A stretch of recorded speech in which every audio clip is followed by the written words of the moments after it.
मेरे साथ है जी मारवाड़ न्यूज़ पर डूंगर सिंह तंवर। डूंगर सिंह जी, आज आपसे जानना चाहेंगे जो राजस्थान का पश्चिमी क्षेत्र है बाड़मेर और जैसलमेर, जहां पर जनसंख्या सबसे कम घनत्व है, तो यहाँ पर पहले के टाइम में और सरकारें भी वादा करती थी कि राजस्थान को हम आने वाले समय में सोलर और विंड के क्षेत्र में इसको हब बनाएंगे और बहुत बड़ी संख्या में रोजगार उपलब्ध होगा युवाओं के लिए।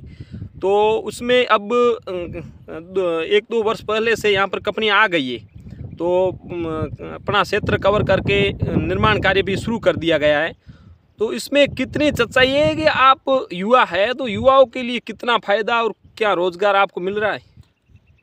रोजगार की बात करें तो रोजगार 0% है जी। हाँ, सही बात है। कंपनियां यहाँ पे आई है जी। और जमीनी स्तर पर काम भी शुरू हो गया है जी। और रोजगार युवाओं को जो थोथे वादे किए थे सरकार और प्रशासन ने जी। और कंपनियों ने, जी। वो सब थोथे वादे ही साबित हुए। उनमें 1% भी सच्चाई नहीं है कि रोजगार देने की नीति से काम कर रहे हैं। ये खाली अपनी जेबें भरने के लिए काम कर रहे हैं। जमीनी स्तर पे 0% रोजगार है। इस कंपनियों में लास्ट धंधा है जो भी क्लिनिक का भी है, वो भी कंपनियां यहाँ के स्थानीय लोगों को न देकर अन्य लोगों को दे रही है और उसके बावजूद भी कंपनियां रोबोटिक सिस्टम से काम कर रही है। तो उनको रोजगार के लिए बंदे, वो चाहती है कि रोजगार के लिए बंदे ना चाहिए हमें, हमारा काम सिस्टम से हो।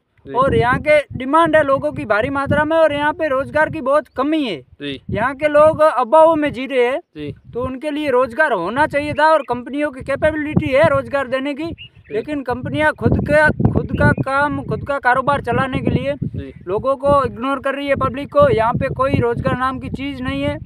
यहाँ पे सब अपना काम अपने तरीके से कर रहे हैं, लेकिन युवाओं के लिए 1% भी चांस नहीं है कि रोजगार दे रहे हैं।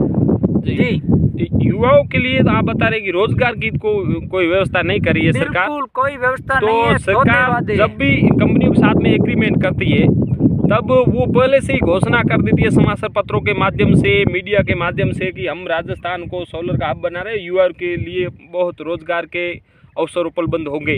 लेकिन उसके बाद में वो तो नहीं मिल रहे। लेकिन पर्यावरण के लिए कितना घातक है या फायदेमंद है? आप पर्यावरण के लिए बहुत ही घातक साबित हुई है। यहाँ पे खेजड़ी और जाल प्रमुख वृक्ष है जी। यहाँ पे ऑक्सीजन का स्रोत यही है जी। और यहाँ पे रहने वाले जीव जंतु और मवेशी भी इनका सहारा लेके, गर्मियों में आप सोचो आज 55 डिग्री टेम्परेचर है जी। तो आने वाले समय में अगर पेड़ पौधों को काट दिया जाए तो आप सोचो यहाँ पे आग उगलेगी धरती जी। और ये इसी वजह से, इन कंपनियों की वजह से, ऊपर से सौर प्लेट है तो ये गर्मी पैदा करती है और ये गर्मी टेम्परेचर बढ़ाती है, कम नहीं करती है। इसमें कोई ऐसा जैविक अन्य कोई सिस्टम नहीं है जिससे कि यहाँ के पर्यावरण सुरक्षित रह सके। ये खाली पर्यावरण में ग्लोबल वार्मिंग को बढ़ावा देंगे। यहाँ के रोजगार तो दूर की बात है, यहाँ पे युवाओं को लास्ट धंधा भी नहीं दिया जा रहा। लास्ट जो भी है सिक्योरिटी गार्ड का, मेरे हिसाब से आने वाले समय में युवाओं को भगा देंगे कि ये ज़मीनें हमारी है, कंपनियों की ये खरीद ली गई है, आप जाके कोर्ट कचहरी में जो करना है करो। पीछे से वो जेबें भर रहे हैं। कंपनियां लिमिटेड कंपनियां हैं और करप्शन इतना है कि वो जेबें भरते रहेंगे अधिकारियों की, तो अधिकारी कार्रवाई क्यों करेंगे? सबको पैसा चाहिए और सब अपने स्वार्थ के लिए काम कर रहे हैं और किसी पब्लिक का कोई ऐसा इन्वॉल्वमेंट नहीं है कि पब्लिक के लिए, कोई पब्लिक की भलाई के लिए सोचे। एक यूथ है रविंद्र सिंह जी भाटी, जिन्होंने पहले भी पब्लिक और यहाँ के स्थानीय लोग जो अभाव में इतने सालों से जी रहे हैं, उसने उनकी फैसिलिटी और व्यवस्था के लिए जो डिमांड उठाई है वो काबिल तारीफ है। और कोई लीडर नहीं है, पॉलिटिशियन नहीं है, सबको पैसा चाहिए और पैसे के लिए सब कर रहे हैं जो भी कर रहे हैं। कोई आंदोलन भी कर रहा है, कोई सोशल मीडिया पे आकर भी बता रहा है। तो मेरी नज़र में रविंद्र सिंह भाटी के अलावा सभी अपना ही रोटी सेकने के लिए कर रहे हैं। तो काफ़ी सारे पर्यावरणविद है जो पर्यावरण की रक्षा के लिए अग्रणी रहते हैं जी, तो वो भी काफ़ी समय से जैसलमेर, बाड़मेर और बालोतरा यहाँ पर बीकानेर में एक अपने ग्रीन में नाम से नरपत सिंह जी है, जिनको जानता हूँ, उनके वीडियोज वगैरह सोशल मीडिया पे आते हैं। वो अच्छा काम कर रहे हैं पर्यावरण और जीव जंतुओं के लिए जी। बाकी आपकी नज़र में ये सोलर और विंड जैसी कंपनियां आ रही है जी, पर्यावरण का हरण कर रही है जी, तो इसके बाद में मानव समाज के साथ साथ में पशु पक्षियों पर इनका क्या प्रभाव पड़ेगा? अभी आप सोचो कि पशु पक्षी का घर कौन सा, जंगल ही है। जंगल के अंदर अपने इधर वनस्पति ज़्यादा घास वगैरह नहीं है, यहाँ तक कि कंटीले बबूले वो भी नहीं रहेंगे। और जाली और खेजड़ी सबसे बड़ा वृक्ष है, महत्वपूर्ण है। तो वो उसको काट कर आरा मशीन से काट कर बुलडोजर लगा के निकाल के समतल करके अपना काम करे। तो एक पेड़ नहीं बचेगा तो इंसान मर जाएगा, इधर पैदल चलने वाला तड़प तड़प के मर जाएगा कोई। जी, ये जो बहुत बड़ी संख्या में चारों तरफ जो ये दिखाई दे रही है, जाल है, खिचड़ी है, यहाँ पर भी किसानों ने जमीन को लीज पर सोलर कंपनी को दे दिया है जी। तो यहाँ पर ये जीव जंतु है, पशु पक्षी पर बहुत सारे निर्भर है। लेकिन आपको लगता है कि ये किसान किस आधार पर दे रहे हैं? किसानों को अभी गुमराह करके जमीनें तो कंपनियां ले रही है, आगे कंपनियां क्या करेगी वो मुझे भी नहीं मालूम और किसानों को खुद को भी नहीं मालूम। अभी तो 2-3 साल का किराया, 3 साल का जो जितनी डिमांड उस हिसाब से अपने हिसाब से दे रहे हैं मनमाने ढंग से। किसान जहाँ तक सहमत हो जाता है वहाँ तक वो जमीन ले रही है। लेकिन अभी तो सहमति से ले रहे हैं, वापस वो जमीन का क्या होगा उसके लिए कोई एजेंडा है या नहीं है, ये भी बात क्लियर होनी चाहिए। कंपनियों को ऑफिशियली बयान देने चाहिए, अपनी बात रखनी चाहिए, पब्लिक में पता होना चाहिए एक जागरूक तौर पे। ऐसे ही कोने में एक एक करके एक एक हिस्सा लेके जमीनें जो कंपनियां ले रही है, ये कहीं ना कहीं ये अन्याय है। कंपनियां अपने रूल्स सार्वजनिक करे, जो भी नियम है वो सार्वजनिक करे, पब्लिक करे, तो पब्लिक को पता चले, एक दूसरे से डिस्कशन करके वो अपने हिसाब से देंगे। नहीं तो यहाँ के लोग बहुत भोले हैं, यहाँ के लोगों को ठगा जाएगा मेरे हिसाब से, और कंपनियां खाली अपनी जेब भर के चली जाएगी और यहाँ की जमीन को बंजर करके ना खेती के लायक रहेगी। किसान तो किधर जाएंगे, इधर से वापस इधर ही आएंगे जमीन खाली होने के बाद, 20 साल बाद, 30 साल बाद, जो भी लीज पे रखी, तो वो नहीं रहेंगे। किसानों के बच्चे भी है तो वो भी इसी ज़मीन पे पलने वाले। हम पीढ़ियों से यहीं के रहवासी है, तो ये ज़मीन हमारी मातृभूमि है, तो इसको छोड़ के हम अदर जगह नहीं जा सकते। तो यहाँ पे जो ज़मीनें ले रही है कंपनी वाले, तो वो फैसिलिटी के बारे में सोचे, रोजगार के बारे में सोचे, यहाँ के लोगों के बारे में, लोगों की भलाई के लिए क्या कर सकते हैं। सड़क है, पानी है, और भी फैसिलिटी है। यहाँ पे विद्युत की भी कमी रहेगी, कंपनियां यहाँ पे विद्युत तो बनाएगी लेकिन यहाँ पे लाइट या नहीं देगी। यहाँ पे लोग गर्मी से तड़प कर मर जाएंगे, लेकिन कंपनियां अपनी तरफ से कोई ऐसा फैसिलिटी नहीं देगी जिससे तो लोगों के लिए लाइट हो। आप कंपनी से तो बात आपकी मान नहीं रही है, कंपनी से आपकी नहीं मान रही, लेकिन किसानों को आप क्यों नहीं समझा रहे? जो ये आसपास में खेजड़ी का वृक्ष है, अभी इस समय इसमें सांगरी जो आई हुई फल आया हुआ है, जालियों में जो पिल्लू है वो आई हुई है जाल में। किसानों को मैं ये कहना चाहूँगा, किसानों को आप क्यों नहीं समझा रहे कि ये जो आसपास में वृक्ष दे रही है, लीज पर दी गई है, दी जा चुकी है लगभग, आप बता रहे थे, लेकिन इसके बाद में ये सारा वृक्ष वहाँ पर लगते समय काट दिए जाएंगे या इनको पेड़ों को बचाया जाएगा? जी, पेड़ों के लिए किसानों को ही मुझे लग रहा है कि यहाँ के किसान जागरूक हो। ग्लोबल वार्मिंग जैसी समस्या है जिसके लिए लोग दूसरे कंपनियों में, दुबई में आप सोचो कि वहाँ पे सैकड़ों हजारों एकड़ में वहाँ पे पेड़ पौधों के प्लांट लगाए जा रहे हैं, और अपने यहाँ पे प्रकृति की देन है जो इतने बड़े बड़े पेड़ है, उनको आप काटने के लिए दे रहे हो। तो ये जमीन दे रहे हो तो ठीक है, लेकिन साथ ही साथ आप पेड़ों के बारे में सोचे, पेड़ों को बचाए। ये हम सब के लिए और जीव जंतुओं के लिए फायदेमंद रहेगा। और जंगली जीव है, विशेषकर हिरण है, खरगोश है, अन्य जीव है, उनकी रक्षा करेगा और मवेशियों का हमें इसके लिए परिणाम भी मिलेंगे। अपन सार्वजनिक सुख 2 रुपया कम लेगा, लेकिन सार्वजनिक जीवन में अपन सुखी रहेंगे। परमात्मा हमें खुश रखेगा। जीवों के बारे में सोचे, वो भी तड़पेंगे। जमीनें तो चलो कुछ नहीं, लेकिन पेड़ पौधे कटेंगे तो जीव जंतु किधर जाएंगे? उनके पास भी अपने जैसा ही अंदर उनके पास भी दिल होता है, तो वो भी एक इंसान ही समझे, क्योंकि जीव होता है। किसी को तड़प के मारना एक हत्या होती है। तो उनके लिए, पेड़ों को बचाने के लिए मैं हाथ जोड़कर निवेदन करूंगा पब्लिक से कि पेड़ों को बचाने के लिए कंपनियों से जरूर बात करें और पेड़ न काटने दें। तो इस प्रकार से यदि ये तो बात हुई पर्यावरण ह्रास की, पर्यावरण को नष्ट किया जा रहा है जी। और आपके राजस्थान के हमारे संभाग के काफ़ी सारे विधायक है और राजस्थान में लगभग 200 विधायक है, उनमें से आपके हिसाब से कितने विधायक मांग उठा रहे हैं ये पर्यावरण बचाने के लिए? पर्यावरण के लिए रविंद्र सिंह जी भाटी 2022 से 23 से ओरन के बारे में बात हुई है जी।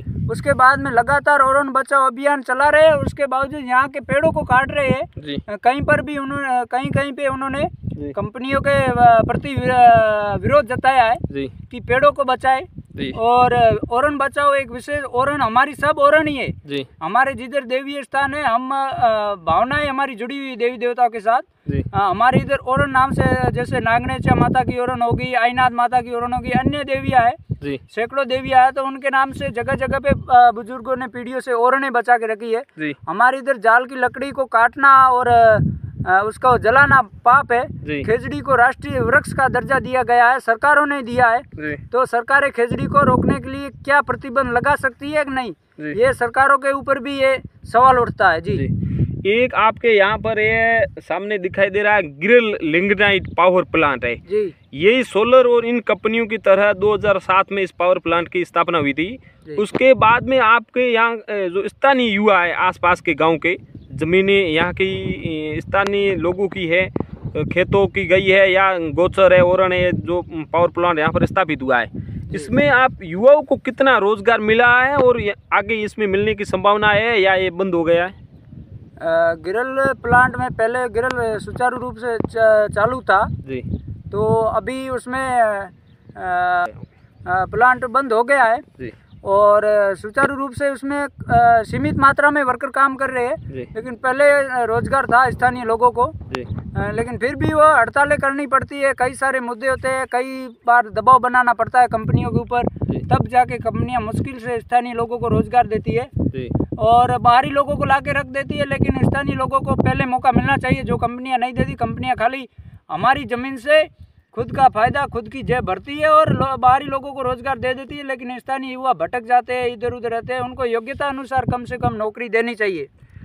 तो एक तो यहाँ कंपनियों से जब भी यहाँ के राजनेता बात करते हैं तो कंपनी वाले कहते हैं कि आपके युवाओं के पास में योग्य डिग्रियाँ नहीं हैं, तो आप राजनेताओं से क्या उम्मीद करते हैं? यहाँ पर विश्वविद्यालयों की कमी है। मैं बताना चाहता हूँ कंपनी को, चलो पढ़ाई एक डिग्री होती है जी। और मैं राजस्थान के लोगों के बारे में बता देता हूँ, यहाँ से रेतीले धोरों से उठ के राजस्थान के अनपढ़ लोग आज गुजरात, महाराष्ट्र, तमिलनाडु, कर्नाटका हर जगह पे बिजनेसमैन है, उनके बाहरी स्टेट से राजस्थान की अर्निंग हो रही है लोगों की जी। तो आप अनपढ़ लोग हैं, आप सोचो आप प्रशिक्षण देकर किसी को जोड़ के कम सैलरी में लगा लो शुरुआत में, लेकिन 2 साल बाद उनका अनुभव देखो, काम का कैपेबिलिटी देखो। खाली डिग्री लेने से बंदा काबिल नहीं होता, हर किसी को अनुभव चाहिए होता है और अनुभव आप कंपनियों से निवेदन किया जाएगा कि कंपनियां अनुभवी लोगों को प्रशिक्षण देके आगे बढ़ाए।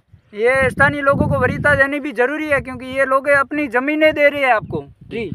एक CSR फंड जो कंपनियों के पास होता है, उन कंपनियों को सरकार से एग्रीमेंट करते हैं, उस समय भी उनके पास में एक ये रहता है कि जहां पर कंपनी स्थापित की गई है तो उस फंड के माध्यम से स्थानीय जो आसपास के गांव है या वहाँ के लोगों के लिए एक विशेष सुविधा दी जाती है। उस फंड के माध्यम से वो फंड दिया जाता है जिससे कि वहाँ के लोगों को कंपनी अपने हिसाब से सुविधा देती है।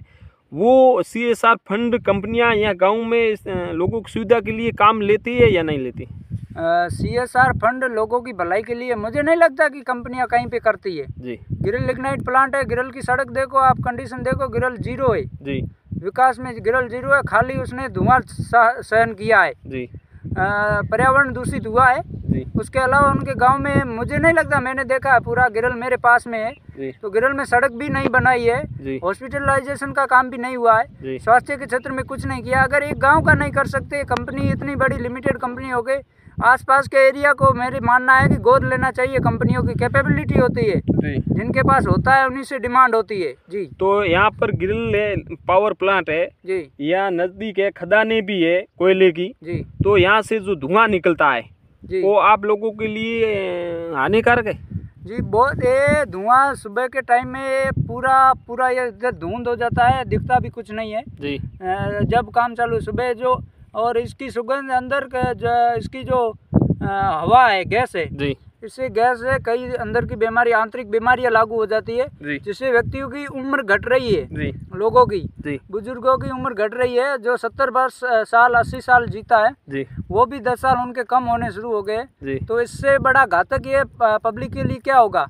उससे ऊपर जीते जी ये कुछ करने भी नहीं देते, ऊपर से उम्र और खा जाती है कंपनियां। जी, आपने पर्यावरण बचाने के लिए और कंपनियों से सावधान रहने के लिए किसानों से आपने अपील कर लिया, यहाँ के स्थानीय लोगों से कर लिए, लेकिन आप सरकार से क्या कहना चाहेंगे। सरकार आपके हित में कल्याणकारी योजनाएं बताती है और सब कुछ लोगों की, जनता की सेवा के लिए करना का वादा करती है, तो उनसे क्या सरकार की पता नहीं क्या हो जाता है। सरकार वादे तो करती है, हर गवर्नमेंट करती है, लेकिन ये कंपनियां आती है तो पता नहीं सरकार के वो वादे किधर जाते हैं। कंपनियों से सरकार प्रेशर बनाए रखे तो कंपनियां काम कैसे करेगी। गवर्नमेंट अथॉरिटी देती है तो उसमें गवर्नमेंट उसमें अपनी डिमांड के तौर पे स्थानीय युवाओं को वरीयता का क्यों नहीं कहती। तो ये सरकार पे भी सवाल है, सरकार को भी सोचना चाहिए, इस और ध्यान देना चाहिए, कंपनियों पे प्रेशर बनाए, क्योंकि आपके रूल्स में है। यहाँ पर कई पर्यावरणविद है जो पर्यावरण के संरक्षण के लिए जो लोग अपनी जिम्मेदारी मानते हैं, वो लोग यहाँ पर प्रयास करने के लिए आए, किसानों लोगों को समझाने के लिए आए और प्रशासन से बात करी, कंपनियों से बात करी कि आप पेड़ों की कटाई क्यों कर रहे हैं। तब क्या है कि यह पेड़ों की कटाई इसलिए की जाती है, किसान खुद एक पेड़ जाल है जैसे खेजड़ी है, इनके किसान हमारे पास में पैसे ले लेता है एग्रीमेंट के जरिए, तो हमें काटने की अनुमति देते, तब हम काटते हैं। तो कहीं न कहीं आपके हिसाब से गलती यहाँ के किसानों की इसमें साथ में नहीं है। एक तो इधर एजुकेशन की कमी है, पढ़े लिखे लोग नहीं है, और ऊपर से किसानों को मैं यही फरमाइश करना चाहूँगा कि आप ऐसे फ्रॉड और धोखेबाज लोगों से बचें और अपनी बातें प्रत्यक्ष रूप से आकर्षित करना चाहूँगा कि आज जैसलमेर को पूर्ण तरीके से वन प्रेमियों द्वारा बंद करवाया गया था और पिछले कई दिनों से अलग अलग जिलों के अंदर ये मुहिम चलती आ रही है। मेरा प्रदेश की सरकार से निवेदन कि ट्री प्रोटेक्शन एक्ट को लागू किया जाए ताकि हमारी खेजड़ियां और ये पर्यावरण पूरे तरीके से बचा जाए। और आज जो हमारे जैसलमेर के अंदर विश्नोई समाज और छत्तीसी कौम के भाइयों ने जो मजबूती दिखाई है, मैं उनको भी बहुत बहुत धन्यवाद देता हूँ। श्री अशोक कुमार कोठारी अपने हक की लड़ाई में किसी और को अपना हक खाने न दे। आपके कहने का मतलब है यहाँ के स्थानीय लोगों में से कई लोग ऐसे होते हैं जो कंपनियों के साथ में मिल जाते हैं मुनाफे के लिए। जी, स्थानीय लोगों में कई लीडर भी होते हैं जी, वो खुद के फायदे के लिए वो कंपनियों के साथ में मिल जाते हैं और लोगों को बेला फुसला कर उनका काम, अपना काम कर लेते हैं। वो स्थानीय लोग अपनों के वो पैसे हड़प जाते हैं आ जाते हैं और लोग झांसे में आकर जमीनें तो लीज पर दे देते हैं, लेकिन बाद में उनका क्या होगा ये वो जाने और उनकी किस्मत जाने।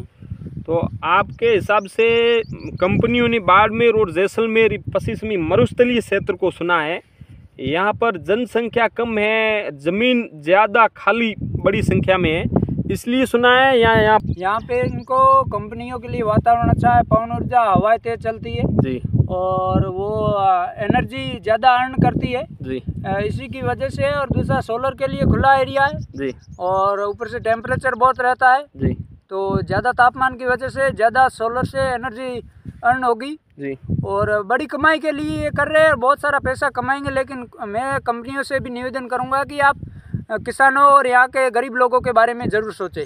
यहाँ पर तापमान, अब सोलर प्लांट लग रही है जी, तो तापमान, ये पश्चिमी मरुस्थल है, रेतीले धोरे है, यहाँ पर तापमान पहले से ज़्यादा है, लेकिन अब यहाँ पर आपको लगता है कि टेम्परेचर में वृद्धि होगी? अभी सोलर लगने के बाद में सोलर प्लांट जहाँ पे लगेगा जी, वहाँ पे आग उगलेगा एरिया जी, आग उगलने की कगार पे आ जाएगा, क्योंकि पिछले और इस साल और ज़्यादा हो जाएगा, क्योंकि पेड़ पौधे काटे जाएंगे तो सीधी बात है तापमान बढ़ेगा जी, और ये ग्लोबल वार्मिंग को चैलेंज भी करेगा जी, और सरकारों के लिए भी मुश्किल हो जाएगा मेरे हिसाब से जी। आने वाले टाइम में यहाँ पे रहना भी मुश्किल होगा लोगों का, जीव जंतु क्या लोग भी यहाँ पे रहने में मुझे लग रहा है घबराएंगे, क्योंकि धरती आग उगलना शुरू कर देगी जी। ये मेरे साथ डूंगर सिंह जी जुड़े हुए थे, लंबी चर्चा करी हमने पर्यावरण को लेकर, कई पर्यावरणविद और जुड़े हुए हैं, आगे भी इनसे बात करते रहेंगे। जी मारवाड़ न्यूज़ पर आप जुड़े रहिए, देखते रहिए जी मारवाड़ न्यूज़।